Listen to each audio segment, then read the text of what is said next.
Hey Nico, la Bible dit que l'arbre bien planté porte son fruit en sa saison. Et là, Jésus maudit un figuier parce qu'il n'a pas de fruits hors saison. Quelle méchanceté! Mais non.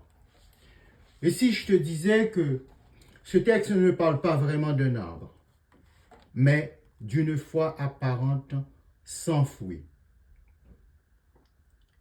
L'épisode du figuier maudit choque beaucoup de lecteurs. Jésus a faim, il voit un figuier plein de feuilles, il s'approche et il n'y trouve rien. Marc précise, ce n'était pas la saison des figues. Alors la question est simple. Comment Jésus peut-il reprocher à un arbre de ne pas produire hors saison? Deux récits, une même scène, mais pas racontée pareil. Cet événement apparaît dans deux évangiles. Marc 11, versets 12 à 14, Matthieu 21, versets 18 à 22. Et quand on lit attentivement, un décalage apparaît. Chez Marc, Jésus entre triomphalement à Jérusalem, il va au temple, il observe. Le soir venu, il repart à Béthanie. Le lendemain matin, en retournant à Jérusalem, chemin faisant, il a faim. De loin, il aperçoit un figuier au feuillage verdoyant. Il s'y approche en espérant trouver quelques figues. En arrivant, grosse déception, pas de figues. Normal. Marc l'avait précisé, ce n'était pas la saison des figues. Jésus est contrarié. Il maudit le figuier, puis il retourne au temple. Là, il chasse les vendeurs, les malfrats. Le soir venu, il retourne à Béthanie.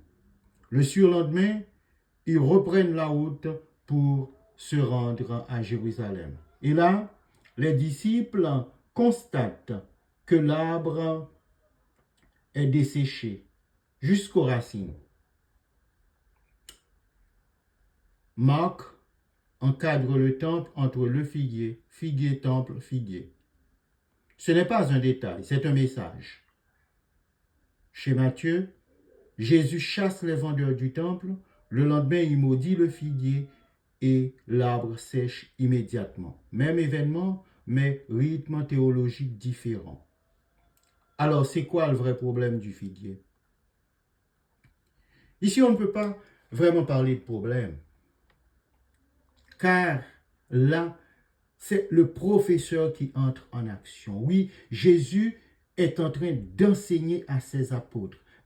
Il enseigne à ses apôtres, il leur fait une leçon sur la foi. Oui, la foi en Jésus, la foi en Dieu. C'est un enseignement. Le figuier dans la Bible est souvent un symbole du peuple de Dieu. Beaucoup de feuilles, une apparence religieuse, des rites, des paroles, mais pas de fruits, pas de justice, pas de repentance, pas de transformation réelle. Il ne s'agit pas ici réellement de figuier ni de saison. Ici, Jésus veut mettre en évidence l'apparence sans la vie.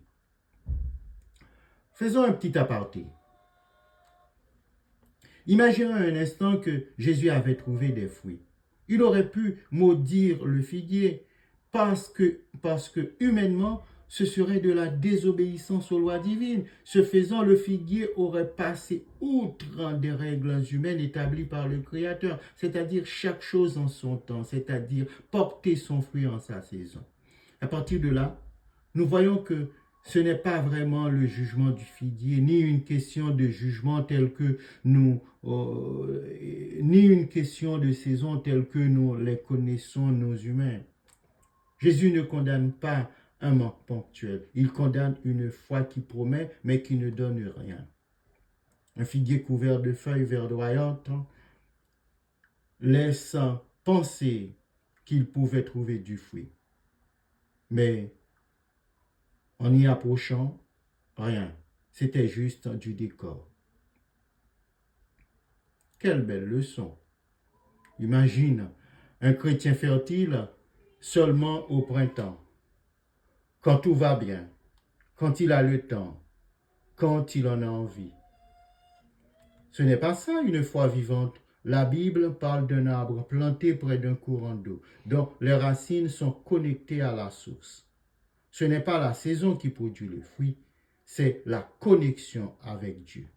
Oui, c'est avoir ses racines, sa vie connectée à la vraie source de la vie, c'est-à-dire Dieu. Conclusion, Dieu ne cherche pas des feuilles, il cherche du fruit. Pas quand ça nous arrange, mais quand il le veut. Quand nos frères et nos sœurs en ont besoin. Une foi reliée à Dieu produit toujours quelque chose au moment opportun, au moment voulu par Dieu. Amen. Prions. Oui, Seigneur, nous venons devant toi avec humilité et reconnaissance pour te dire merci. Merci pour ta parole qui nous rappelle que tu ne cherches pas une foi d'apparence, mais une foi vivante. Que tu ne cherches pas seulement des feuilles, mais surtout du fruit, surtout des fruits. Seigneur, regarde nos cœurs.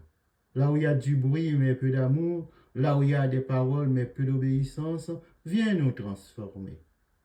Nous ne voulons pas être des chrétiens de façade, d'apparence, fertiles seulement quand tout va bien. Relie-nous à toi, comme un arbre planté près d'un courant d'eau.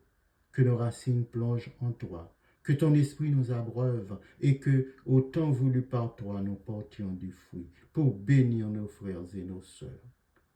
Seigneur, enlève ce qui est stérile en nous et fais grandir ceux qui te glorifient. Nous te faisons confiance et nous voulons marcher dans une foi vraie qui agit, qui aime et qui porte du fruit. Au nom de Jésus.